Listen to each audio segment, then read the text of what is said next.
Hello dear student, BSc part second के plant taxonomy में पिछले लेक्चर्स में हमने क्लासिफिकेशन स्टार्ट किया हुआ था।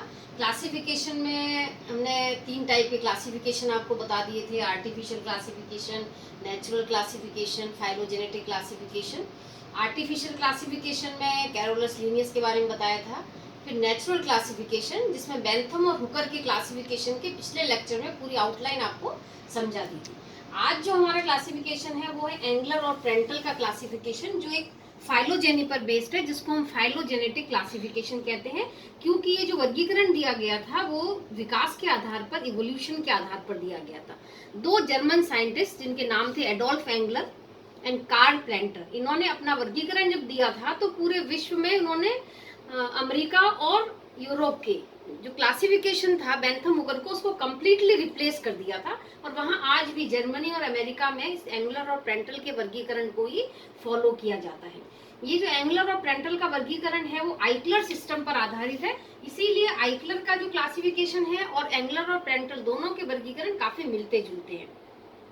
जो क्लासिफिकेशन दिया गया था ये फाइलोजेनी पर आधारित है, जैसा पहले भी बताया था, और पुष्प के अंदर बढ़ती हुई जटिलता पर दिया गया था।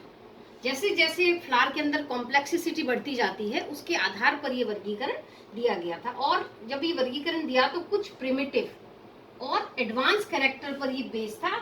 एंगलर और प्रेंटल ने फ्लावर के अंदर कुछ प्रिमिटिव एडवांस कैरेक्टर बताए। जो प्रिमिटिव कैरेक्टर थे उनको पहले रखा क्लासिफिकेशन में, और जो एडवांस कैरेक्टर थे फ्लावर के उनको उस क्लासिफिकेशन में बाद में रखा गया। फॉर एग्जाम्पल, जैसे प्रिमिटिव और एडवांस कैरेक्टर में सबसे जो इम्पोर्टेंट कैरेक्टर दिया गया था, जिन फ्लावर के अंदर पेरियंथ अनुपस्थित था, पेरियंथ एब्सेंट था, जिसमें कैलिक्स और कोरोला नहीं पाए जाते हो, उनको प्रिमिटिव कैरेक्टर में रखा। और जिनमें 1 या 2 वर्ग में उपस्थित थे वो एडवांस कैरेक्टर माना था फ्लावर का।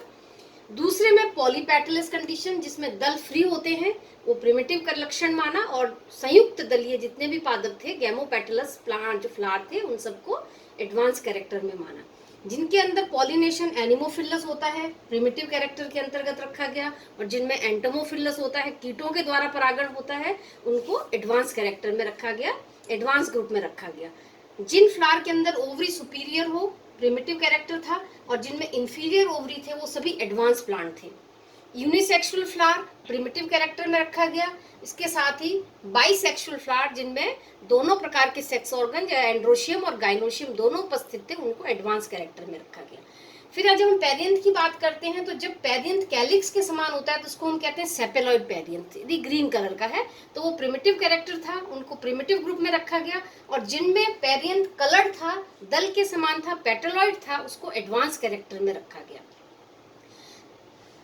अभी तक जितने भी हम जो क्लासिफिकेशन, नेचुरल क्लासिफिकेशन है या आर्टिफिशियल क्लासिफिकेशन पढ़ते हैं, उनमें डाइकॉट को प्रिमिटिव माना गया था और मोनोकॉट को एडवांस माना गया था। लेकिन इस एंगलर और प्रेंटल फाइलोजेनेटिक क्लासिफिकेशन में यहाँ पर मोनोकॉटिलिडन्स को प्रिमिटिव माना गया है और डाइकॉटिलिडन्स को एडवांस माना गया है। तो ऐसा बाकी जो हमने क्लासिफिकेशन पढ़ा था बेंथम हुकर, उस वर्गीकरण में मोनोकॉट की उत्पत्ति डाइकॉट से मानी गई, तो डाइकॉट को प्रिमिटिव माना गया है। जितने भी डाइकॉट प्लांट थे वो प्रिमिटिव थे और मोनोकॉट प्लांट एडवांस प्लांट्स माने गए थे। लेकिन इस क्लासिफिकेशन के अंदर मोनोकॉट प्लांट को प्रिमिटिव ग्रुप माना गया है और डाइकॉट जो जितने भी प्लांट्स हैं उनको एडवांस ग्रुप माना गया है। इसके साथ जो इनफाइनाइट स्टेमन्स हो या कार्पल हो, वो एक प्रिमिटिव लक्षण है प्लांट्स का।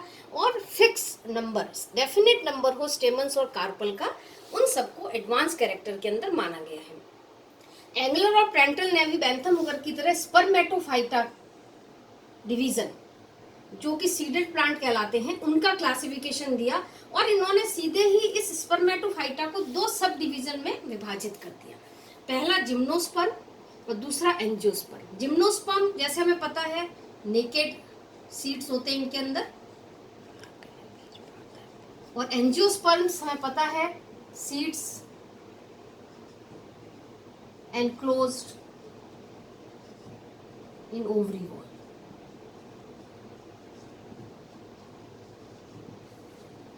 जिम्नोस्पर्म्स को इन्होंने बिल्कुल सेपरेट ग्रुप में रखा और एंजियोस्पर्म को एक अलग ग्रुप बना दिया। फिर एंजियोस्पर्म को यहाँ पर 2 क्लासेस में डिवाइड किया गया। यहाँ पर देखिए मोनोकोटिलिडन्स को पहले रखा गया और डाइकोटिलिडन्स को बाद में रखा गया, जबकि बेंथम और हुकर के क्लासिफिकेशन में क्या था, वहाँ डाइकोट को पहले रखा गया था ग्रुप को और मोनोकोट को बाद में रखा गया था। मोनोकोट को यहाँ पर इन्होंने एक प्रिमिटिव ग्रुप माना है और डाइकोट को एडवांस ग्रुप माना है। मोनोकॉट के अंदर वही प्लांट रखे गए जिनमें सिंगल कॉटिलिडन होता है, पत्तियों के अंदर पैरेलल वेनेशन पाया जाता है, वेस्कुलर बंडल क्लोज्ड होते हैं और स्कैटर्ड होते हैं, सेकेंडरी ग्रोथ नहीं पाई जाती है, जो कि बेंथम हुकर में भी सेम कैरेक्टर बताए थे। इसी तरह डाइकोटिलिडन के अंदर वो प्लांट्स रखे गए जिनके अंदर 2 कॉटिलिडन्स पाए जाते हों, सेकेंडरी ग्रोथ उपस्थित होती हो, लीफ के अंदर रेटिकुलेट वेनेशन पाया जाता है, वेस्कुलर बंडल ओपन होते हों, ओपन का मतलब ये होता है कि उनमें कैम्बियम उपस्थित होती है और सेकेंडरी ग्रोथ पाई जाती है, और वेस्कुलर बंडल एक रिंग के अंदर व्यवस्थित होते हैं। इसके बाद जो मोनोकॉटिलिडन है, क्योंकि ये जो क्लासिफिकेशन दिया है इसमें ऑर्डर और फैमिलीज की संख्या बहुत ज्यादा है। आप देखिए इसमें टोटल 55 ऑर्डर्स हैं और 303 फैमिलीज हैं। इतने लंबे वर्गीकरण को याद करना बहुत मुश्किल है, तो इसको हम एक आउटलाइन के फॉर्म में याद कर सकते हैं।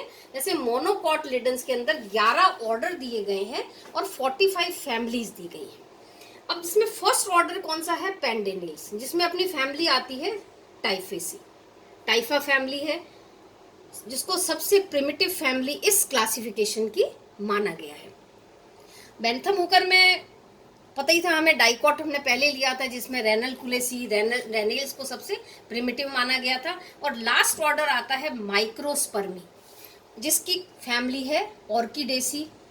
माइक्रोस्पर्मी का मतलब होता है स्मॉल सीड्स। ये हमने बेंथम हुकर में कहाँ पढ़ी थी, मोनोकॉट का सबसे फर्स्ट सीरीज थी माइक्रोस्पर्मी, और जिसकी फैमिली फर्स्ट फैमिली थी ऑर्किडेसी। इसमें सीड्स प्लांट किंगडम के सबसे स्मॉल सीड्स इसके अंदर पाए जाते हैं। इसके बाद आता है डाइकोटिलिडन्स, जिसको एडवांस ग्रुप माना है। इसको 2 सब क्लासेस में डिवाइड किया गया है, आर्किक्लेमाइडी और मेटाक्लेमाइडी।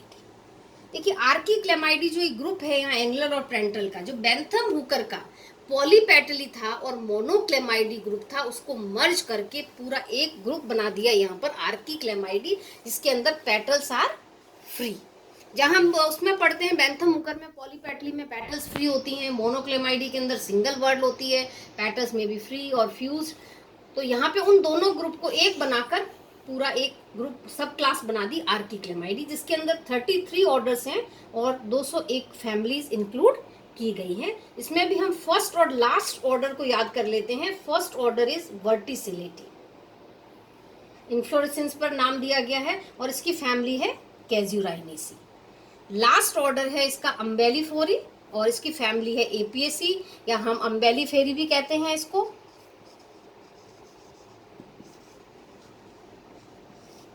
और स्पाइस फैमिली, इसमें सारे मसाले इस फैमिली के अंतर्गत आते हैं। फिर दूसरी सब क्लास इसमें दी है मेटाक्लेमाइडी। मेटाक्लेमाइडी बेंथम हुकर के गैमोपेटली के समान ही है, जिसके अंदर पेटल्स आर फ्यूज, जिनमें पेटल आपस में जुड़े हुए होते हैं। उन सब प्लांट्स को रख दिया मेटाक्लेमाइडी के अंदर। इसके अंदर 11 ऑर्डर है, 57 फैमिलीज इस सब क्लास में रखी गई हैं। तो इसका फर्स्ट ऑर्डर है डाइपेंसियल्स और फैमिली है डाइपेंसीसी। अब यहाँ देखिए लास्ट ऑर्डर पे थोड़ा सा ध्यान देना है अपने को। लास्ट ऑर्डर है कैम्पेन्यूलेट्स, जिसकी फैमिली है कंपोजिटी, या जिसको हम एस्ट्रेसी भी कहते हैं। और ये इस सिस्टम की, एंगलर और प्रेंटल के क्लासिफिकेशन सिस्टम की सबसे एडवांस फैमिली माना गया है। अब हम बेंथम हुकर पे यदि ध्यान दें तो बेंथम हुकर में क्या था, वहां पर जब हम डाइकोट का पूरा क्लासिफिकेशन पढ़ते हैं, डाइकोट के अंदर सबसे लास्ट ऑर्डर मोनोक्लेमाइडी में आता है यूनिसेक्सुअल, जिसकी फैमिली है यूफोर्बिएसी। यूनिसेक्सुअल का मतलब ये होता है कि फ्लावर यूनिसेक्सुअल होता है।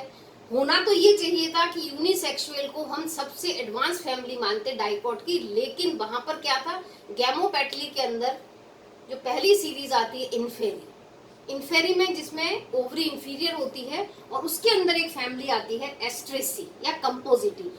बेंथम हुकर में भी डाइकॉट के अंदर सबसे एडवांस फैमिली माना गया है कंपोजिटी को, और यहाँ पर भी आप देखिए इसके अंदर भी इस कंपोजिटी या एस्ट्रेसी को ही सबसे एडवांस फैमिली माना गया है। तो यहाँ पर क्योंकि अब इसकी सबसे बड़ी डिसएडवांटेज क्या है कि इस क्लासिफिकेशन के अंदर बहुत ज्यादा ऑर्डर और फैमिलीज दी गई हैं जिसको प्रैक्टिकली अप्लाई करना बहुत मुश्किल होता है, जिसको याद रखना बहुत मुश्किल होता है। इसीलिए ये वर्ल्ड वाइड क्लासिफिकेशन नहीं है और जर्मनी और अमेरिका को छोड़कर बाकी सभी जगह हम बेंथम और हुकर के वर्गीकरण को ही फॉलो करते हैं। Thank you.